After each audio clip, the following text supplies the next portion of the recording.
thought inviting my classmates to church would get me labeled as a troublemaker. At least that's what the attorney representing my school district called me the first time I met him in court. I was just 10 years old, and I was in the unexpected position of suing my own school. It wasn't the first time I'd had someone representing the school talk down to me, so I smiled politely and took the jab in stride. What I couldn't take in stride was that my school was trying to silence me. School administrators didn't like that I wanted to share my faith with others. They resorted to censoring me, trampling on my freedom of speech. No one should take that in stride. That's why I ended up on the other side of a courtroom from my school district. My name is Katie Ayers. When I was a little kid, my parents moved from Florida to Pennsylvania, and they were a mess.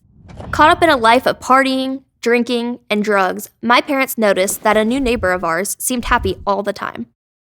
One day, my parents asked him what drug he was on. They were curious because they wanted to try it themselves. But he told them, Jesus is my drug of choice. This neighbor boldly shared his faith with my parents and invited them to church. In a short time, my parents became Christians too.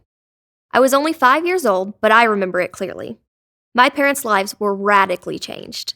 They wanted to tell everyone about the joy they had found in following Christ. And that's how they raised us. We are a family who is passionate about telling others about Jesus. That's what led to me getting called a troublemaker. When I was in 5th grade, our church was throwing a Christmas party for kids. Naturally, I wanted to make the most of the opportunity. The party was going to include ping pong, foosball, games, snacks, and a message about Jesus. I thought it would be a great chance to bring along as many classmates as I could. I made copies of the invitation on our home printer, and I made sure I had enough for not just my homeroom class, but for all the 5th graders at my school. But as it turned out, I would hardly need any copies. As soon as I started handing out invitations before class started, my homeroom teacher stopped me and told me that I had to get permission from the principal to pass out the invitations. It never dawned on me that I needed permission to hand out a simple invitation. My classmates could hand out invitations for everything from birthday parties to Halloween get-togethers and Valentine's Day dances. Not only was my little sister allowed to give out invitations to her birthday party without requesting permission, even community groups handed out flyers to students. I was embarrassed, confused, and afraid. Remember how much you trust and respect your teachers at that age, and how guilty you feel for having let them down? So I gave the flyers to my teacher, who told me I needed permission from the superintendent. After several days, I still hadn't heard back from anyone. The church event was just days away. Finally, my parents reached out and were told that my invitations violated district policies.